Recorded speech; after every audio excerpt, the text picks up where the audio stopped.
আজকে সকালবেলা ঘুম থেকে উঠেই এত ফুল দেখে মনটা আর মানল না। ভাবলাম তোমাদের সাথেও শেয়ার করি। কি সুন্দর ফুলগুলো ফুটে আছে দেখো।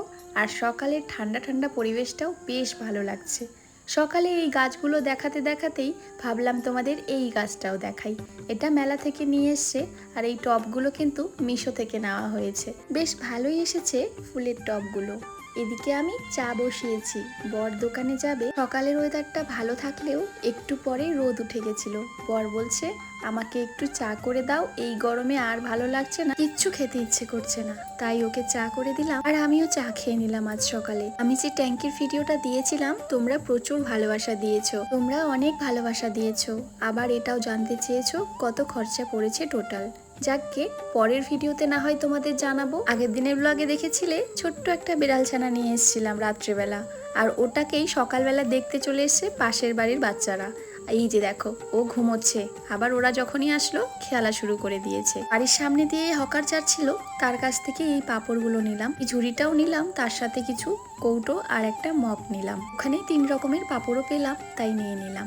একজন কমেন্ট করেছে বিড়াল ছানাটাকে দেখছি না যে। এই যে বিড়াল ছানাটা দেখো, দিব্যি ঘুমাচ্ছে। আজ একটুর জন্য চোখটা বেঁচে গেছে। লঙ্কাটা ফুটে এমন ভাবে তেল ছিটে এসছে মুখে, মানে কি বলবো। একে বাইরে গরম, তার উপর রান্নার তাপের গরম, আবার তার উপর লঙ্কা ছিটেছে। মুখটা যে এত জ্বলছিল কি বলবো। এদিকে রান্না বসিয়েছি, তাড়াতাড়ি মুখটা ধুয়ে এসে আবারও রান্নার কাছে লেগে পড়লাম।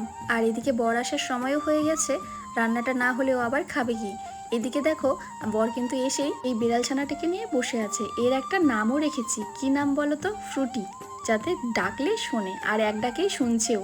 এদিকে আমার রান্না হয়ে গেছে। দুপুরে খাওয়া দাওয়ার পরে বর রেস্ট নিয়ে বিকেলবেলা বেরিয়ে পড়লো দোকানের উদ্দেশ্যে, আর আমি একটু বাইরে আসলাম। এতটা গরম ঘরে থাকাই যাচ্ছে না, তাই ভাবলাম একটু বাইরে আড্ডা দিই। তারপর কিছুক্ষণ পরে সবাই আমাদের বাড়িতে এসেছিল, দিদিরা কাকিরা, তাদেরকে নিয়ে একটু চা মুড়ি খেলাম। সবাই মিলে একসাথে খাওয়ার একটা মজাই আলাদা, তাই না? আর এদিকে বিড়াল ছানাটিকে দেখতে বাদবাকি আরও বাচ্চাগুলো চলে এসেছিল। আর ওর পাকামো দেখো, একদিন থেকেই ব্যাস চালাকি শুরু, লাফিয়ে লাফিয়ে নেমে যাচ্ছে। এদিকে বর দোকান থেকে আসার সময় আবার কিছু খাবারও নিয়ে এসেছিল। ওর নাকি প্রচণ্ড খিদে পেয়ে গেছে। টিফিন করার পরে রাতে কিন্তু খাওয়া দাওয়া সেরে নিয়েছিলাম। আর রাতে খাওয়া দাওয়ার পরে রাতেই আমি বাসনগুলো মেজে রেখেছিলাম, কারণ এখন যা রোদ উঠছে, সকাল হতে না হতেই ঘুম থেকে উঠেই যেন মনে হচ্ছে দুপুরবেলা। এই জন্য রাতেই সব বাসনপত্র মেজে রাখি।